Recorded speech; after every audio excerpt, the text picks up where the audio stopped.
이번 주부터 20대 마지막 정기국회 일정이 시작됩니다.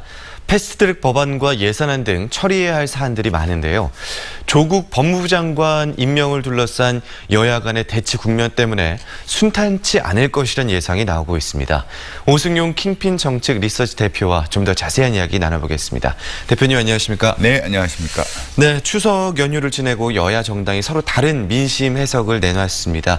여야 정치권이 내놓은 추석 민심 보고 어떻게 보셨습니까? 네, 민주당은 조국 블랙홀 빠져나와라. 자한당은 조국 사태가 추석 민심의 핵심이라고 이야기를 하는데요.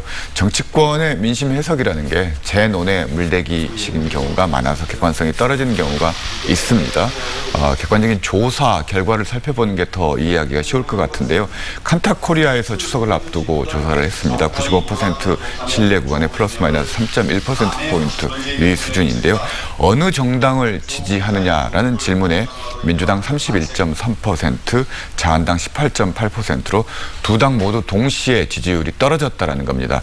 그런데 지지하는 정당이 없다라는 응답은 38.5%로 대폭 늘어났다라는 거죠. 네. 이것이 아마 추석 민심의 핵심, 즉 어느 정당도 국민의 마음을 충족시키는데 실패하고 있다. 이렇게 해석할 수 있을 것 같습니다. 네, 그렇군요.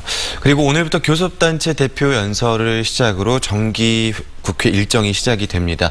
조국 장관 입각을 놓고 이 야당들의 반발이 거센데요. 한국당 일부 의원들은 조국 국회로 만들겠다 엄포를 놓기도 했습니다. 이번 정기국회 어떻게 전망하십니까? 우선 일정을 좀 살펴볼 필요가 있는데요. 당장 내일이죠.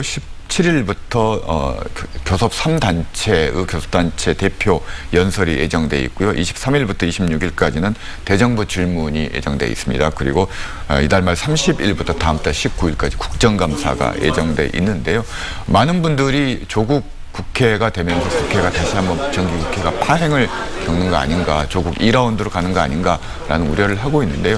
다행히 그럴 가능성이 있긴 하지만 지금은 논란의 중심이 여의도 국회에서 검찰로 이동해 있는 상황이기 때문에 검찰의 수사 결과가 어느 정도 나올 때까지는 잠시 휴지기를 가질 것으로 예상이 됩니다. 그래서 일단 정기국회는 시작하지만 조국 논란이 또 언제 검찰발로 바뀔지 모르기 때문에 그 부분은 계속 지켜봐야 될 것 같습니다. 네, 패스트트랙 법안들이 법사위에 계류 중인데요. 이 조국 정국이 이 법안들 처리에 영향을 미치지 않을까 우려하는 분들도 많습니다. 네, 지금 3개 법안이 법사위에 계류 중인데요. 공직선거법 개정안, 그리고 검경 수사권 조정안과 관련된 검찰법 개정안, 그리고 법사위에 고위공직자 수사처 신설 법안 3개 법안이 지금 계류 중입니다. 심사가 이루어질 가능성은 높지 않습니다. 우선 조국 수사가 진행 중이기 때문에 검찰 개혁이라든지 고위공직자 수사처 같은 법안에 대한 심의를 자유한국당이 거부할 가능성이 크고요. 선거법은 극렬하게 저항했던, 반대했던 법안이기 때문에 역시 심사에 임하지 않을 가능성이 크다. 결국 3개월, 즉 90일을 법사위에서 다 소진한 다음에 심사 없이 표결 처리될 가능성이 지금으로서는 가장 높은 것 같습니다. 네, 그리고 사상 첫 500조 원을 넘은 내년 예산안도 이번 정기국회에서 처리를 해야 되는데 해마다 예산안 처리가 순탄치 않았거든요. 이번에는 어떻게 전망하십니까? 이번에도 조국 논란 관련해서 순탄치 않을 것 같은데요. 우선 10월 22일에 2020년도 예산안 및 기금 운영과 관련된 정부 시정연설 시작으로 본격적인 예산 심의가 시작되는데요.